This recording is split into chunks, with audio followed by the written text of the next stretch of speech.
Welcome, Jason. It's great to have you with us. We are very excited to get to talk to you and to learn about your experience and your career. And I do want to start our departmental by letting our students know that 10 years ago or so, Jason was doing his master's degree here at the University of North Texas, and he went into the business school and started an MBA program, and he started learning about the business world and kind of getting all of that information. And he actually was the initiator of the whole concept of creating a music business program here at UNT. He wrote a proposal to the administration because there were basically no courses being offered in the College of Music at that time. And he wrote a very thorough and detailed proposal making the case for the College of Music to start offering some entrepreneurship classes and business courses and things like that, based on his experience being both a musician and at that point being in the business school. And his proposal was thankfully accepted, and a few courses were created at that point. And so we all have to thank Jason for taking that incredible step and in a leadership role and bringing this up to the current administration at that time. And thanks to that proposal, you know, all of these initiatives were started about 10 years ago. And then in 2016, you know, my position was created and the whole program, you know, had a more formal backing and approach as opposed to just a few courses taught by adjuncts and things like that. Mm-hmm. But it's really, I was so pleased to learn about Jason's incredible contribution to our program. And so I thought it would be great to invite him to meet all of you. And also he is now one of our judges for the music entrepreneurship competition. In the preliminary stage, the written round, he will be looking at all the business plans that were submitted from the competitors. Unfortunately, he can't make it to the live rounds, but at least he will be involved in this preliminary stage. So welcome, Jason. Thank you so much for joining us. Thank you, Fabiana. I'm really excited to hear from all you guys. Thank you, guys. Thank you, Fabiana. I'm really for that. That's a great intro, and really appreciate you having me here. And I'm excited to kind of hear from you guys on what you're doing and how I can possibly help. And I think the game plan is that I'll try to keep it to 20 minutes or so, kind of telling you how I ended up from the seats that you're sitting in to what I have my hands in now, and then we'll have some time for questions. And I'll actually be giving out some prizes at the end, so you might stick around, you know.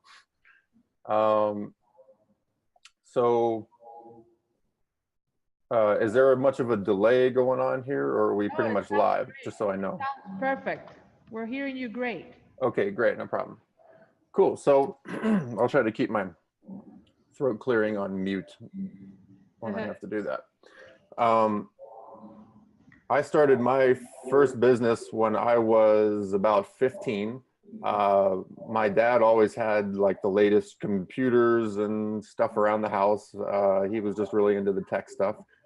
And I was always working on computers. And I learned, I don't know if anyone in there remembers, Microsoft Front Page. It was like one of the first, what you see is what you get, HTML kind of editors. So I learned how to use that when I was about 15. And I learned some basic HTML, and I was one of the only people in my area in Pennsylvania that had any idea how to put a web page on the internet at all when I was 15 years old. And so I made this company called JL, or a business, I guess, JL Web Page Design, and I wrote a marketing letter and I started mailing it out to businesses. And I got 2 clients right away. I got a restaurant and I got a dance studio.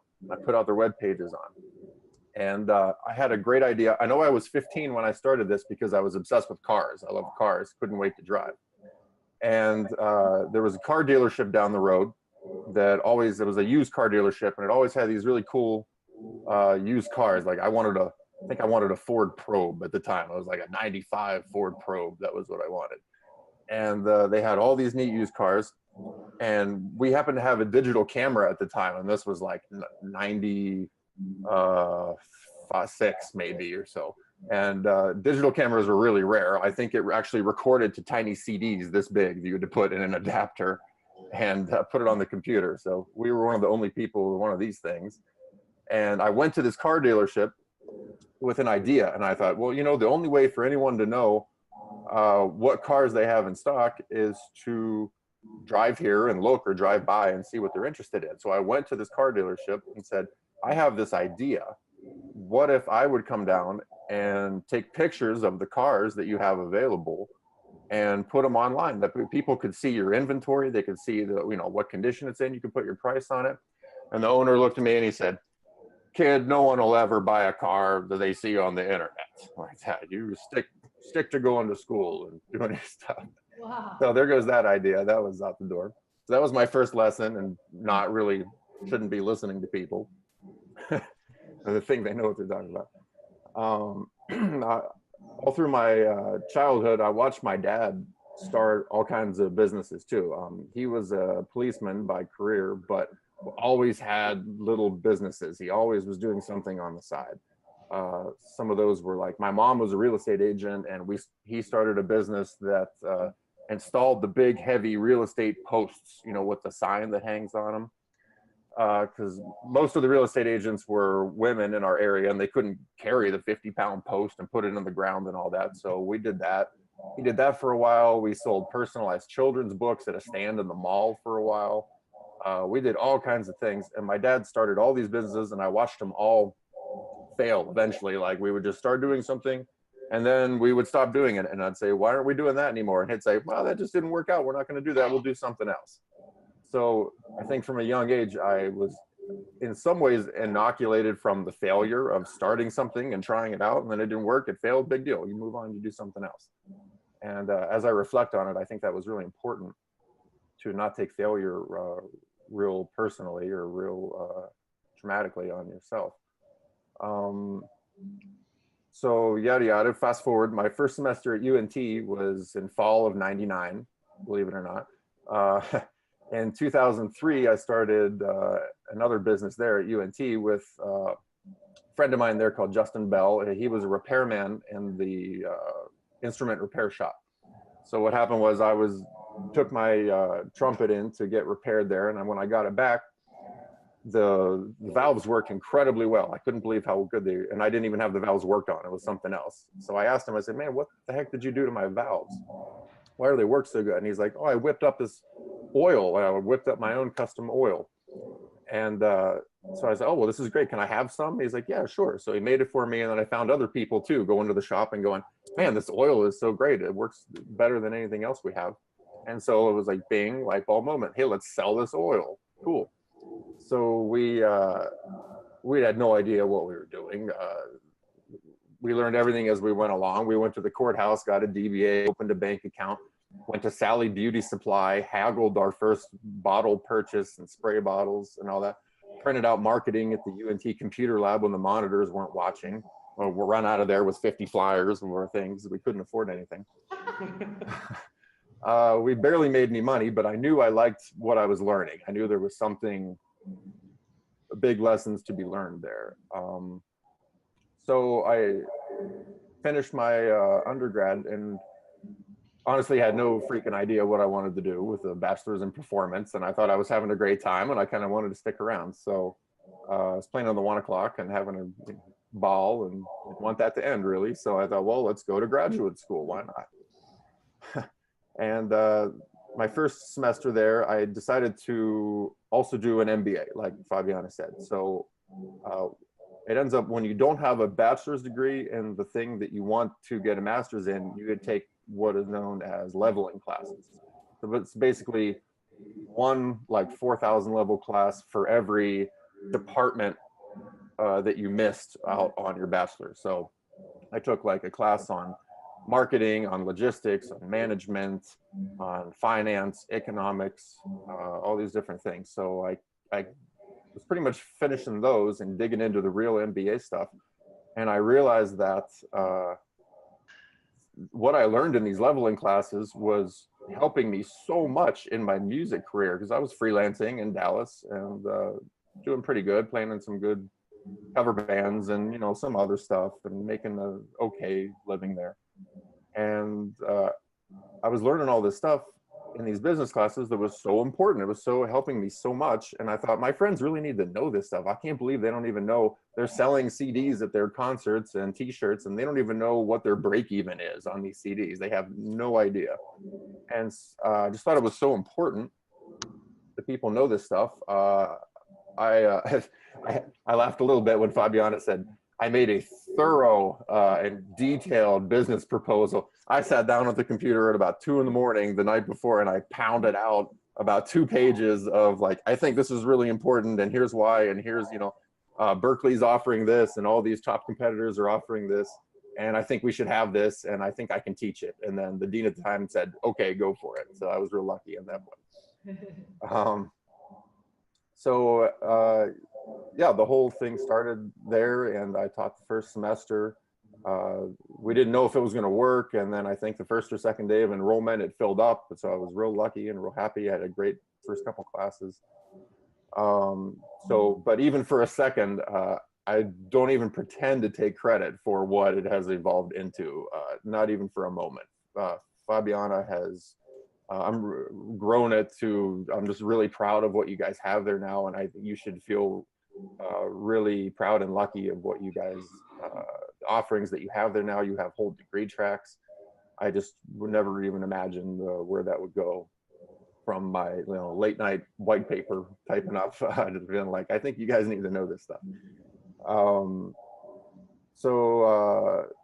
So I'm happy and proud of what you have. I'm also happy to have started a scholarship there now. So maybe somebody that is listening there right now will be getting some of my money. So we'll see with your business plan.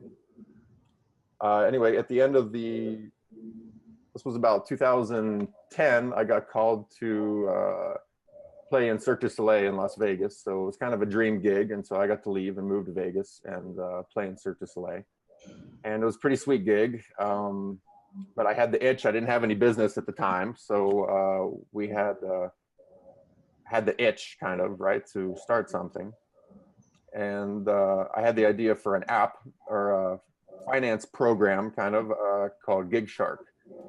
So this was kind of a mix of QuickBooks and calendar for freelancers that would track your dates, track your gigs, and then also help you categorize your income and sort your expenses and kind of spit out a report, you know, for your tax wise.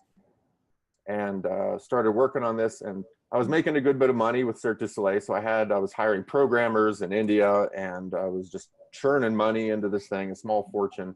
And eventually it never really made it to market, to be honest. That was probably my biggest failure. I learned a lot about how to not launch a software product, if that's any help. Let's see, fast forward 2015, I get the chance to go on tour with Cirque again. So I was in a touring show called Kuza, and I was mostly in Europe for about 1.5 years. I was on the road. I wasn't really, there were certain management issues in that show I wasn't happy with. I was feeling the itch to start something else. I came across a podcast called The Amazing Seller that talked about this guy starting an FBA Amazon business. And my biggest problem with selling the valve oil that we had was that I hated shipping things. I loved the business. I loved everything about making the product. But it got to the point where I would get an email that said, you have a new order, and I would go, oh crap, I don't want to ship this box. It's such a pain, you know. So what I learned about FBA was that Amazon ships your boxes for you. They pick, pack, and ship, and they'd even deal with returns. So I thought, okay, this fixes the problem that I had with the other business. So and fast forward to today, now I have over 30 private label products that I've designed. 2 patents, 3 trademarks, and last year Amazon shipped over 15,000 units for me, and this year we're on track for over 40,000 units they're going to ship for me. So right now my life looks like I'm Amazon business during the day, and that's really every nook and cranny of my life is filled with my own business. Since I do a lot of business in China, and about 7 p.m. here is morning in China the next day. So that's when my Skype starts blowing up. I still freelance. I have a busy freelance career. Here I play with Lady Gaga. Lady Gaga's big band, her show at the Park Theater, and Aerosmith, which is why I can't come and judge it in person. Actually, we have a show on the weekend that you guys have your thing, or otherwise I would love to be there. So no one will work as hard on your business as you. So put in the work. Does anyone know what the term sweat equity means? By show of hands, since I can sort of see you. Sweat equity is considered, when you have a business, it's the work that you put in up front that doesn't pay you. It's you're earning equity in your business by your sweat, by your work into it, and with the expectation that that work is going to turn into value later. So I put in a shit ton of sweat equity, as you would say, into my business. So I worked 30, 40 hours a week for almost 2 years without paying myself. I mean, that is a lot of sweat equity. So I would turn every dollar that I got on this Amazon thing into more products, and just trying to make it like a snowball going down the hill that's getting bigger and bigger and bigger, to where eventually now I can pull out a little bit for myself. So let me go back to my notes here. I'm getting off track. The reason that you should want to be an entrepreneur and have your own business is that you literally have no other choice. Kind of like being a musician. If you can do anything else, you probably should. I am an entrepreneur because I am a shitty employee. Okay.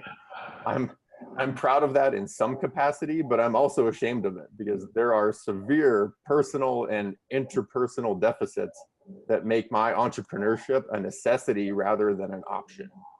So I work on my own business and myself because I literally can't do anything else. Work on yourself, never stop learning, never stop investing in yourself. Something that I do, and I would recommend, if you can take away something from this, is just keep an idea notebook. I use notes on my iPhone. Whenever I have an idea for anything, even if it's totally goofy and crazy, take out my phone and I'll put it in that note file, because sometimes it'll seem crazy in the moment or not, but then it'll kind of marinate for a little bit, you know what I mean? And maybe in a couple months or a year, or who knows, I've had ideas from that notebook do exceptionally well. Things that I would have completely forgotten had I not just wrote them down in the moment when I thought about them. So that's something really, really simple that has had a big return on my life. So yeah, I have some book recommendations for you guys. Would love to, I think we're going to take questions.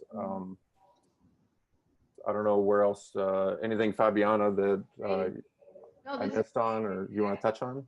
Yeah, this is really helpful to kind of, share with our students here, kind of your background and where you're coming from. And I'm curious to see if they have any questions at this point that they may want to start off. We can kind of go back and forth and see, what they're thinking of in all of this. So if you have questions, make sure you're in the so you can be seen from here, right? So I guess is Calandra in there? Maybe to here. Okay. So if you have a question, please make sure you come to the center so Jason can see you. So let's see. Any questions to start off? Cool. So my favorite question, I'll send you a book, one of my book recommendations I'll give you. And second favorite question, I'll send you one of my products. It's called a quick staff. I guess you can pick whichever one you want, a book or a quick staff, but I'll mail you stuff for asking good questions. Cool. Thank you, Jason. Thank you so much. Everyone heard that? Yes, you have a question. Hey, Mr. Jason, can you hear me? Yes, sir. Cool. You said that one of your first ideas was like something a little bit software related, and through a lot of the work that you did, you kind of learned a lot of different ways to fail at that. Can you talk to me about some of those? Or some of the ways that you kind of messed up in the start of your software? Okay, some of the lessons I learned for software? Yeah. Yeah, hold on one second. I have to clear my throat. We also do have one question on campus. Great. Cool. So the $1 million advice for starting software is, I can't remember who, it's a quote that I think it might be from Kevin Kelly, but it's, you should almost be ashamed of your first version of your software. Let your users tell you what you want. Don't be perfectionist about. So here's where I went wrong with this.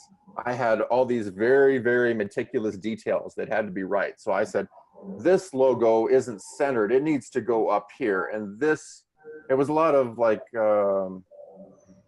just visual stuff. I didn't have any functional reason. I just spent a lot of time and a lot of money moving things around on the web page and like, well, this should go here when you click here, and this should do this.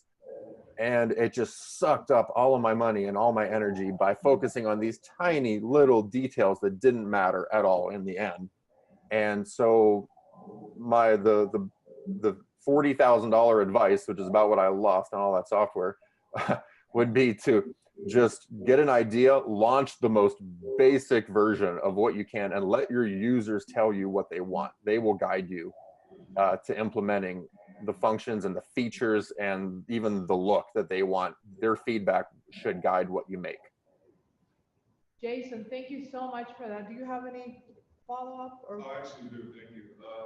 You said that you found like your original kind of programming team kind of in India. What would you do with someone that's probably starting out as far as finding like a developing technical base for platform?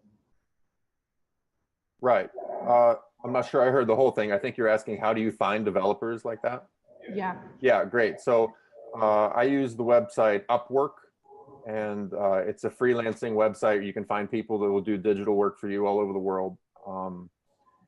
I still use it. I use accountants on there. They do my books for me. I use freelancers on there all the time. So I just, an important thing to do is to get good at screening these, because I used programmers in India because I couldn't afford American programmers.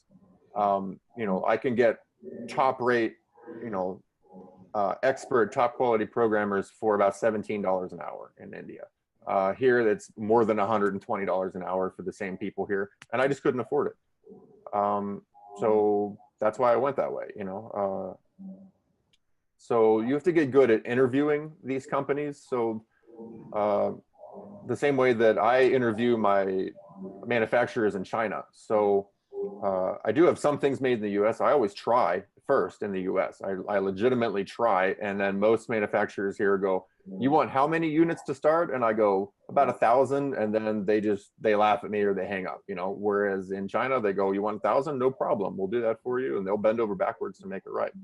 So I always try in the US, and sometimes it works, sometimes it doesn't, but you have to get good at interviewing these places. And so something that I do for Amazon factories, or Chinese factories rather, that might be helpful if you're looking for a freelancer or programmer or anything else, is to ask them questions in, my particular format is I ask them questions in number form. So I have questions 1, 2, 3, 4, 5, and I'll ask them, for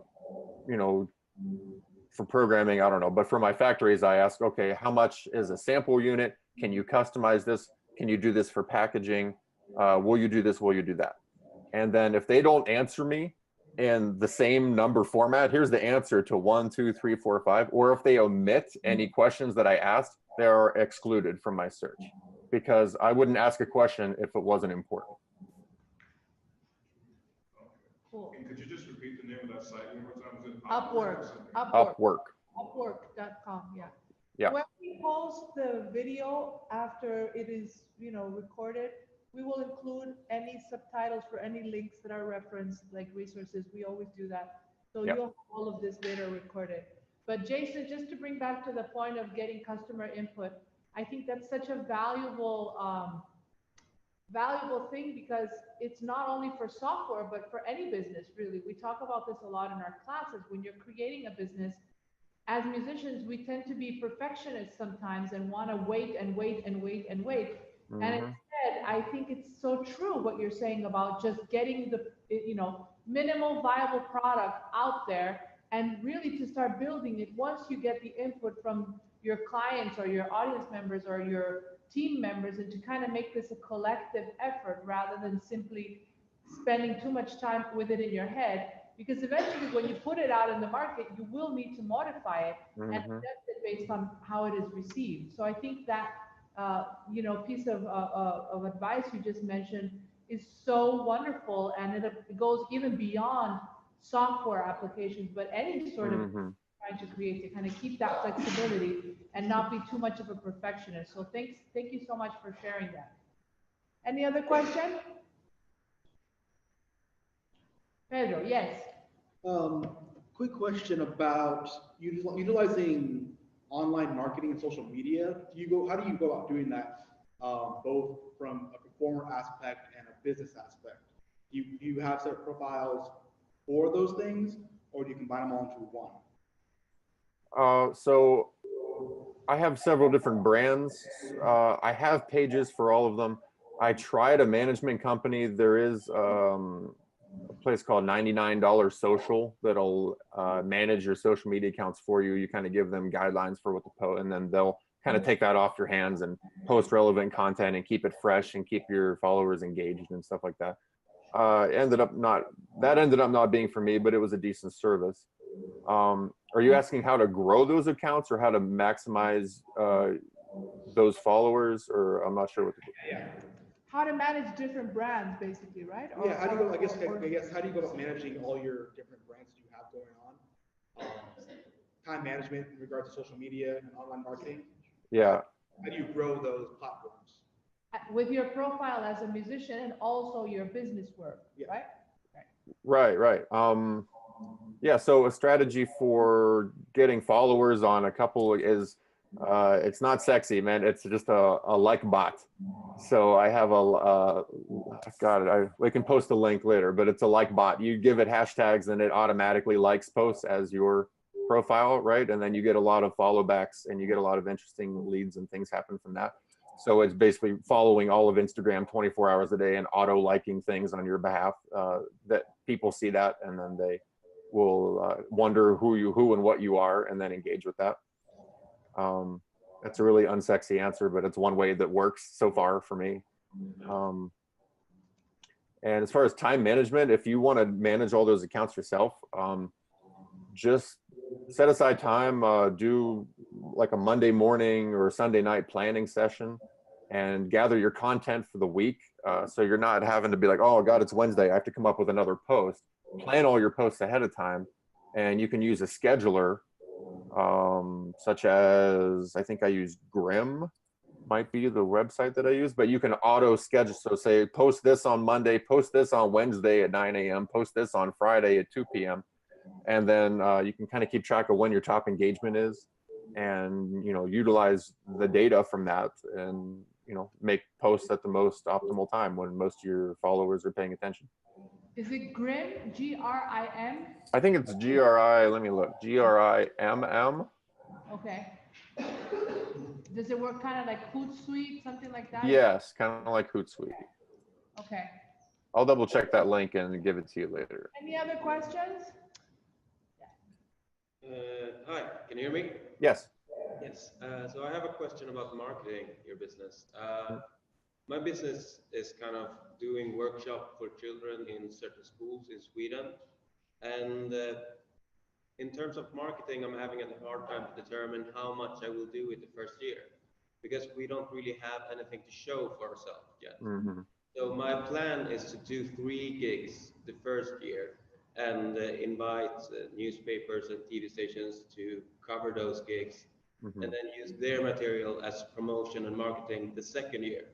So would you say that's a good plan, or would you say that I should make a bigger effort the first year to market my business, even though I don't really have anything to show? I'm afraid that it might seem shallow to the people seeing it.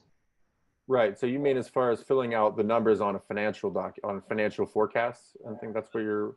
Not really, but like Promotional the promotion material. Like we don't have a Facebook site yet, and we don't have an Instagram account yet, because it would seem silly to have all that, but not really post anything. But not have content? No, I mean, it takes 10 minutes to make both of those, man. You get them going, put something on, run a bot that starts auto liking, start getting some attention, start putting a little bit of effort into that, because it's like a little tiny snowball that'll start rolling on its own. Okay. What was the other thing? I had another idea for that. Oh, a book recommendation.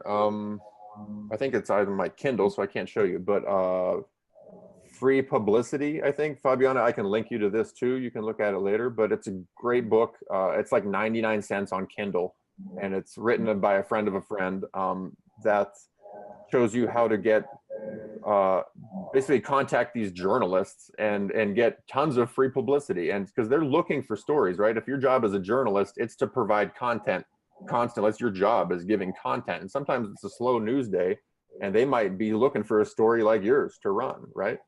So you sound like your business has a good story behind it, and that might be something that they would be interested in running, and then that's free for you, right? That's the best price ever. So that's a great book. And a website that goes along with that is, I think it's called Help a Journalist Out, something like that. Help a Journalist Out. Is that it? No, my Google didn't work. No, there we go. Help a Reporter, helpareporter.com. And you can sign up as an expert. You can say, I'm an expert in XYZ, and I can provide stories on this. And then reporters that need work, right? They go to this website and they go, well, if they need, God, I need a story on the arts, or I need a story on music, whatever. They go there, and you're in there as an expert, and they're going to contact you and run your story, right? Isn't that pretty cool?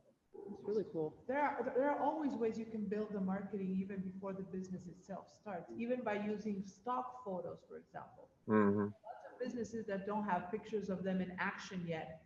There are websites like iStock Photo and all those sites where you can buy images of things that represent what your business is going to be about, and you can start building that momentum and getting the word out there even without the pictures of your business yet.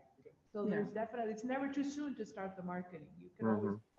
And I think Carson. I was going to say something similar, but also, I mean, you are very much your business as well. You can also share your stories and team members and get an audience that's connected to you as well, that begins to trust you as you implement these programs. So for me and my husband did something similar in Albania last year. We used pictures of us over the years doing various things that might be related to it, but no, we hadn't actually done the Bologna Music Project yet, but we really had to do marketing up front or nobody would have even come, right? So you are going to have to do marketing. And I know you're worried about it being authentic or maybe not real. Don't worry about it, nobody knows. Nobody knows. Carson, our teaching assistant for the entrepreneurship program. So yeah. Anyway, so any other questions? I do have a question from Samuel. You're Samuel, right? Do you mind coming and asking your question? Oh, sure. Oh, well, I have it right here. Because some students submitted questions in advance, so they looked you up, they wrote them down. So sorry, I might be too close. So Samuel's question was,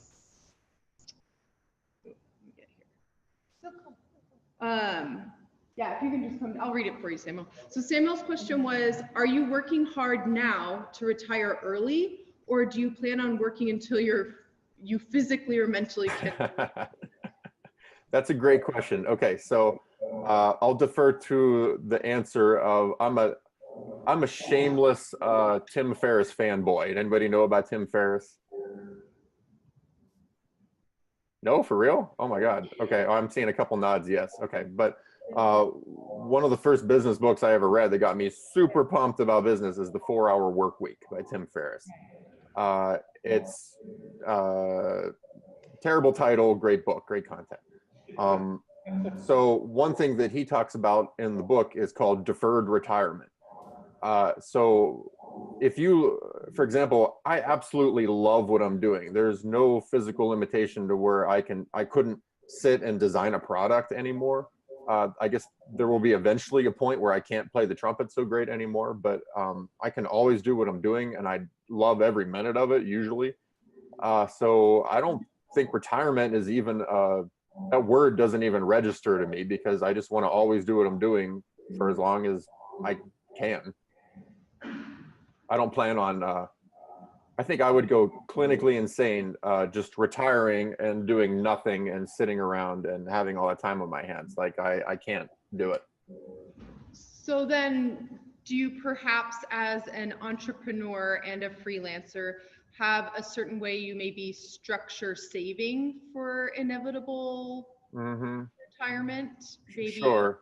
Well, I mean, suggestion as to when to start, or a now, when to start was the best time was 5 years ago. The next best time is now. Yeah. So, I mean, finance is a whole nother talk that, that I could spend another hour on, honestly. But I brought there's a couple books right next to me that I wanted to recommend to you guys, which will kind of tie into this. Where's here's one. I guess I didn't grab. So Rich Dad Poor Dad is one to start putting yourself in the right mind frame of either working for your money or having your money work for you. And I'm talking about any amount of money. I'm talking about if you have $100, it's okay to have that start working for you. You know, start small, and then when you get the concept is more important than the actual amount that you have in there. Another really good book, again, absolutely terrible title, but I recommend it because it's very great content for like guys in your age. Like, it's written for your age group specifically. Is I Will Teach You to Be Rich by Ramit Sethi. Again, it's on Kindle. It's very inexpensive because it's a little old. I guess the updated versions have some new content, but it's a very easy read, and it's marketed to your age group. And it will lay out, you know, here's what an IRA is. Here's why you should have one. Here's why maybe you shouldn't buy a house right away. Here's why these different investment vehicles might be good or not good for you.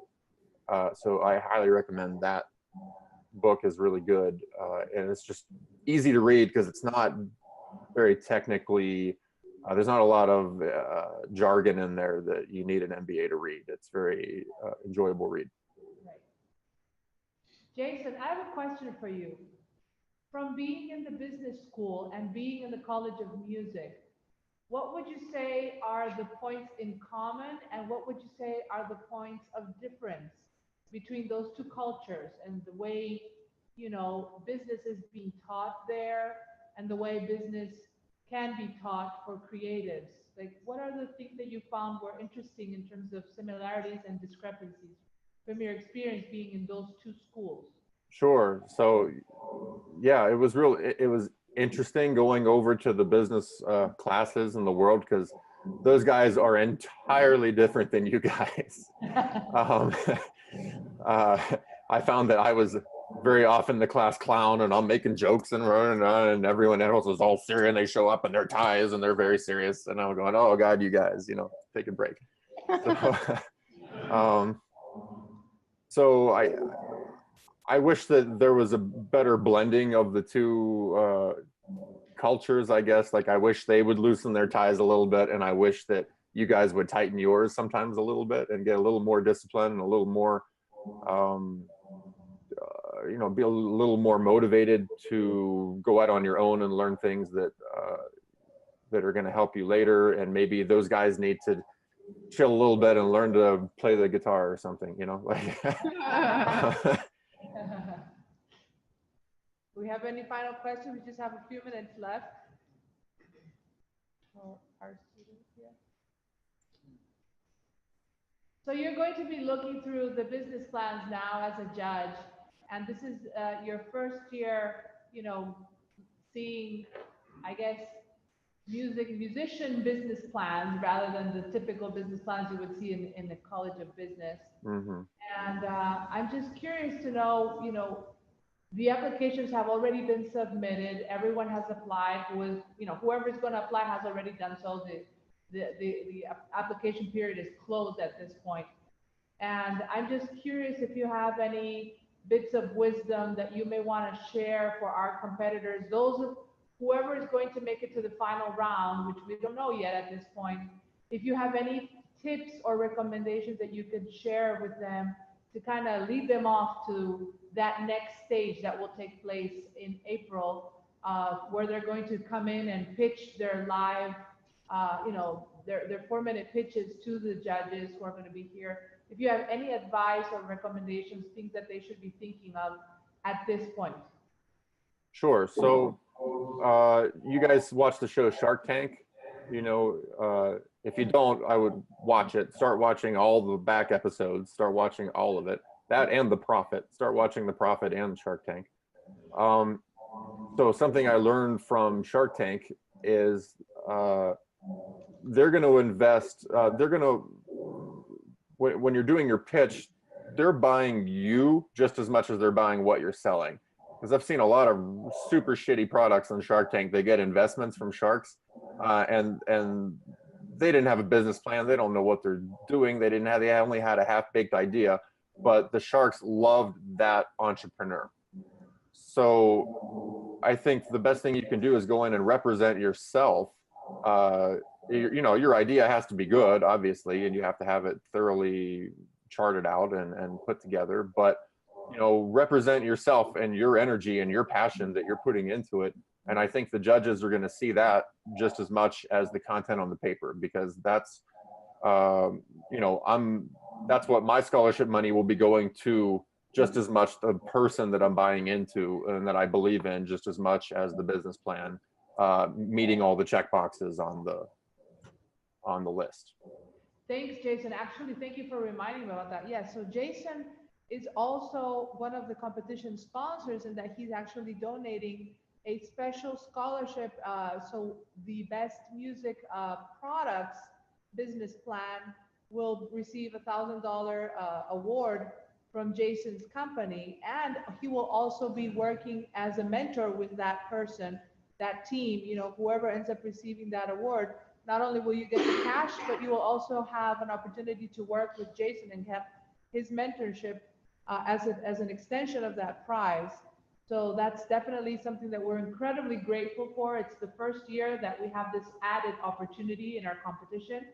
And I think, from your incredible experience with all these different, ventures that you've created and countries you've worked with, and I think it'll be a very exciting opportunity for our students who are maybe thinking of doing things around that, area of the industry. As you may have noticed in some of the questions, there are several that are kind of thinking about going that route and just wanting to know more.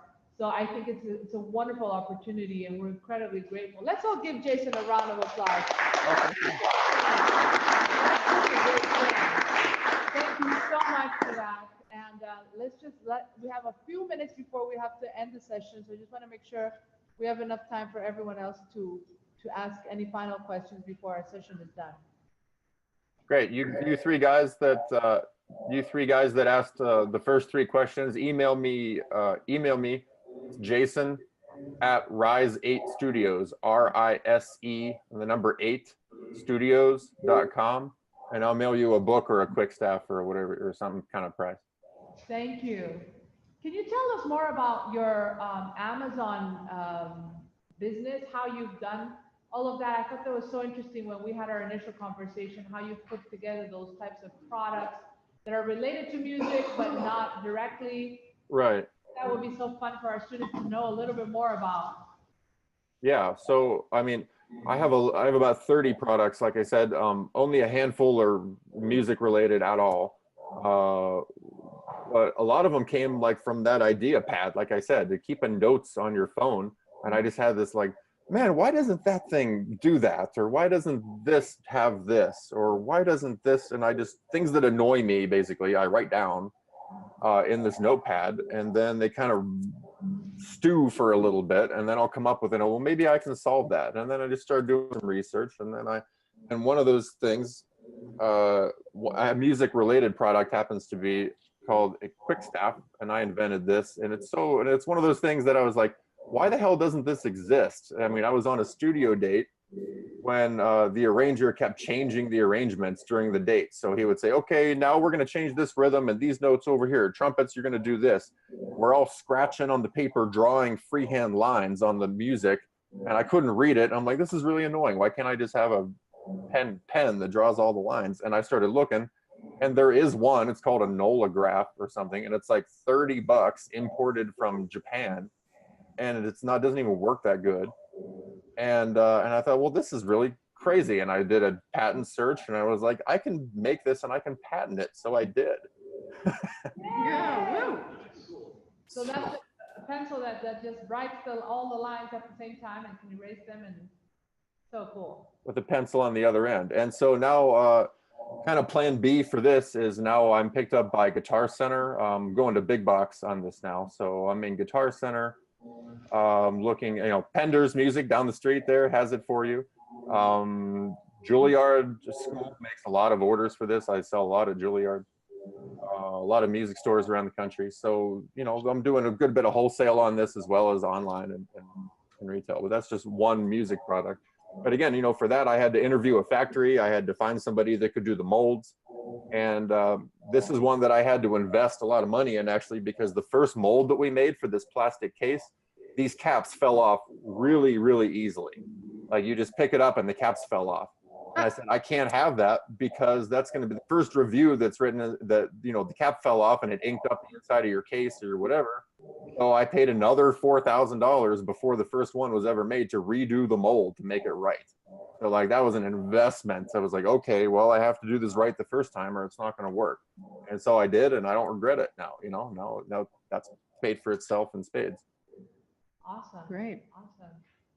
Well, thank you. Any other questions? We're good? All right.